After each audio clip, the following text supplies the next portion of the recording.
Hi, Group 4. I hope everyone had a good Easter weekend. So let me get started because it's a lot of questions.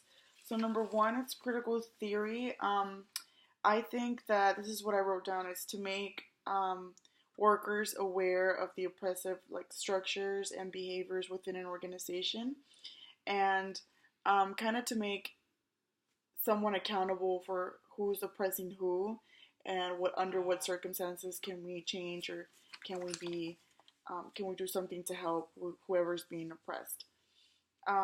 Power is um, the organization's the manager or the owner or the one that's in control of every situation and the one that takes decisions. Hegemony is when members of a group support the dominant side's wishes, even if it's not in their best interest. So even if I know that it's not in my best interest that my boss made such decision, then I agree with it. And then the other one is when members of an organization have a set of norms and values that they set and they follow. Number two, I think Emma Watson is so inspiring. I did a presentation on her fight for gender equality, and I think that um, her message is very clear, and it's important for us to follow it as women. And the book mentioned about liberal, radical, and materialistic women, and I think that at the end of the day, we're all feminists and we're all trying to fight for the same thing. Whether you're liberal or materialistic, we're all trying to fight for gender equality. So I think that that's really important to point out. Number three, I think it's a good article because of the oppressive behavior that the players might be exposed to in the coaches. I think that when we look at like NFL teams or basketball teams or whatever the case may be, we always see them as tough and stuff. But then we look at situations like that where they're exposed to hazing and oppressive behavior. So I think it's good that the critical theory, it's a good example to point out where the dominant ones are obviously the coaches and the ones being oppressed are the players. Number five, um, I think that the case study was very interesting, and I think that the problem was that there was kind of a lack in leadership. I think that within the leaders that gathered to make this meeting happen, there was lack of leadership within them because there's always like an who's overstepping who, but obviously there needs to be structure and someone needs to set what goes on next and what happens and who does what. And I think it's really important to say, okay, well, to set goals for the end of the meeting and say, this is what this is the problem, this is how we solved it, and this is how we're going to act up on it. And I think that everyone should agree with everyone. And I mean, not agree with everyone, but I think that everyone should get to an agreement at the end of the meeting. And I think that within them, they kind of didn't want to, piss each other off. And also, there was kind of like groups within the group. There was, three people that were closer than the other ones, and there was one that was kind of just alone. So when you have cliques within the group, it's kind of hard to get a point across because you're always supporting the other person and not having your own input on the problem or what's to happen next. So number six, I didn't get I went to a job interview, my first job interview when I was like 16 at Build-A-Bear, and I didn't get it because I was trying to be that perfect employee. I had no idea how even like you had to handle certain situations, how there's sometimes where you just can't meet the needs of the customer or meet the needs of your, employer. So I was trying to be that cookie cutter type, always tattling on other employees, and all of my examples were so not me, like things that I wouldn't do, or not based on my morals and my beliefs. And that definitely didn't get me the job. And even after the interview, she told me, she was like, you would have been great. You're very outgoing, but the fact that you gave me all these fake answers, like it's totally not you. You wouldn't react in that way if you were actually going through that. So it was kind of a bummer, but I learned not to portray yourself as something different or not to be the perfect employee because there's really no such thing as a perfect employee. Um, Number seven, I put here, I've never been in that position. Um, I've been I work at a high school, so my job, my main focus is to work in the registrar's office, and I know what I'm supposed to do. I send transcripts, I enroll, I keep records, do education verifications for past students. That's pretty much the main things that I do.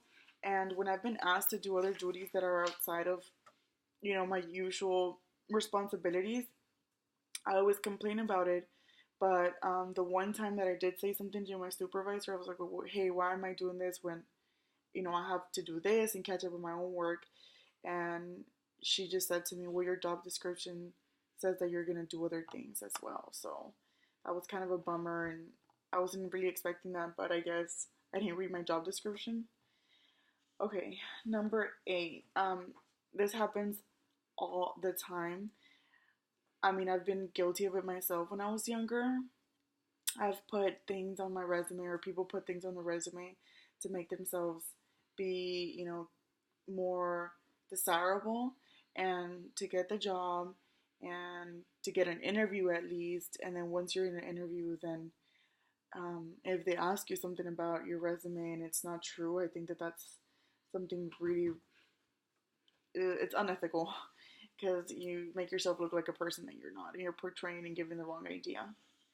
Um, Number 9, I am so careful when it comes to social media. I've even, deleted pictures that people have tagged me in where I'm, drinking, or, things that can be misinterpreted. I don't want to be exposed to that. I have Googled my name, but thankfully, when I Google my name, only like articles of back when I was in high school when I scored really high on a Spanish test pop up. So there's nothing, I've never been under investigation for anything. I've passed background checks and I've been fine. So that's good. So I'm very careful when it comes to that, and I've never been exposed to anything where it could potentially, cost me a job or a job interview or anything like that. Number 10. What are your thoughts about the recruitment? I think that they're very clear and that they're very sharp, and I think that it kind of feels like I'm going to be on constant watch. So I feel like I'm going to know that if I do get a position there or a job there, that I'm going to be kind of, on the radar and expected to do what I'm expected to do. So that's that. Number 11. This was a really interesting case study because I think as women, um, we tend to be weaker, and do things even though we don't mean to do those things. We always kind of, because we're women, we go through emotional factors. So what I have to say about this is that she shouldn't have put herself in that position at first. Like, I would ask myself, are you allowed to drink on the job? Number one, are you allowed to get guests to buy you drinks? Number two, and are you allowed to dance with guests? I would think no. As a manager, I wouldn't want to see my employees dancing with other guests because you allow yourself to be exposed to these situations. If she would have said no from the beginning, then she would have never been exposed to things like that. So I think that she had the power in her hands of saying, hey, you know what? No, I don't want to dance with you, because then this happens. So I don't think that, I mean, he is to blame because he shouldn't have done that, and he knows that it's wrong, and it's, kind of, it's, I mean, it's just wrong for a guy to ask you that and kind of in that tone. It's, disrespectful. But I do think that it could have been avoided if she would have said no. Um, and this goes for guys too. I mean, you never know. It can happen to guys as well. Number 12. I put superiors need to be strategic, because they can reach out to more members. So if they want to do the strategic ambiguity, I feel like they are going to speak to general and just kind of not be specific on one thing. That way they can reach out to more of the members. And I think that for the subordinates, they speak out for other members when doing this, and not, so general like me or my group or my area. I think that when a member speaks out about what they need and what they need to be changed in an organization, I think it should be a general, and speaking of the whole group, not just them.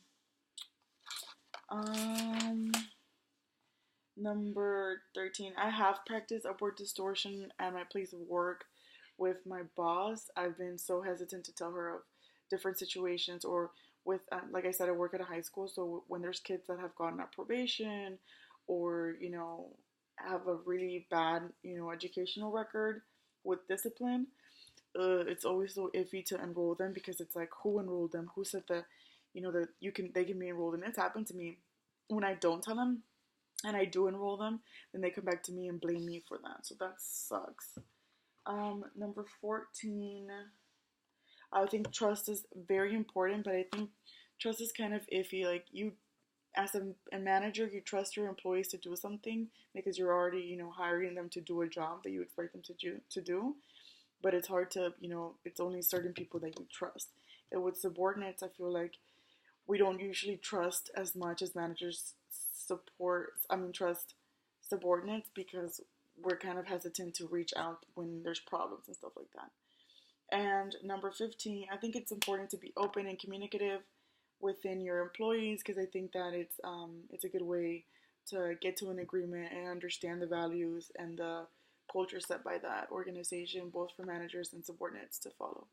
So that's pretty much it. I went over a little bit of time, but thank you again for listening, and I hope everyone had a good Easter weekend.